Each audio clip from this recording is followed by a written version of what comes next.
योगी आदित्यनाथ का मुख्यमंत्री पद से हटने की सुर्खियां इन दिनों खूब जोर पकड़ रही है। इन सुर्खियों को कभी केशव प्रसाद मौर्य दिल्ली पहुंचकर तो कभी कोई बयान देकर गर्म कर देते हैं। राजनीतिक गलियारों का माहौल भी दिन भर ऐसी चर्चाओं से भरा रहता है। इन दिनों जब केशव प्रसाद मौर्य और योगी के बीच अनबन सार्वजनिक हुई तो विपक्ष ने भी खूब चटकारे लिए। अखिलेश यादव ने सीधा सीधा केशव प्रसाद मौर्य को सरकार बनाने का ऑफर तक दे डाला। वहीं अब इस मामले को ओपी राजभर ने तूल दे दिया है। ओपी राजभर ने जैसे ही केशव के लेकर बयान दिया तो सियासी गलियारों में भूकंप आ गया। लोगों में चर्चाएं चलने लगी। केशव और राजभर अलगाव की राह पर चलते हुए सरकार बनाने के सपने तो नहीं सजा रहे। केशव और राजभर की जुगलबंदी के बारे में तो हम आपको बताएंगे ही, लेकिन उससे पहले आप जान लीजिए कि आखिर ओम प्रकाश राजभर ने क्या बयान दिया है। सही कह रहे हैं, तो कहीं ना कहीं डिप्टी सीएम का समर्थन कर रहे हैं। देखिए,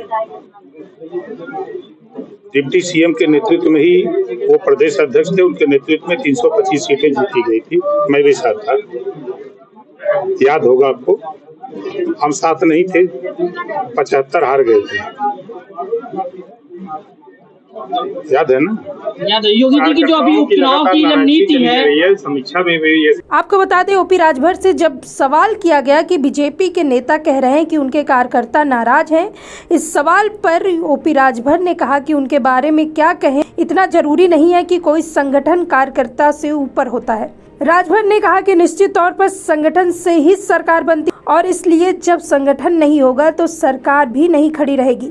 बीजेपी की कमी को बताते हुए ओपी राजभर ने कहा, बूथ पर एजेंट नहीं थे इसलिए हमारी कमी रही, हम लोग मिलकर बैठकर इसकी कमी को दूर करेंगे। उन्होंने कहा कि डिप्टी सीएम केशव प्रसाद मौर्य ने जो कहा था संगठन सरकार से बड़ा होता है, तो यह बात बिल्कुल सही है, वो इसका समर्थन करते हैं। जाहिर सी बात है कि जैसे ही ओपी राजभर ने कार्यकर्ताओं से जुड़े इस सवाल का समर्थन किया तो राजनीतिक गलियारों में हलचल तेज हो गई और हर कोई इसके अलग अलग मायने निकालने लगा। तो ओपी राजभर और केशव प्रसाद की इस जुगलबंदी को लेकर आपकी क्या राय है? अपने राय हमें कमेंट बॉक्स पर जरूर बताएं।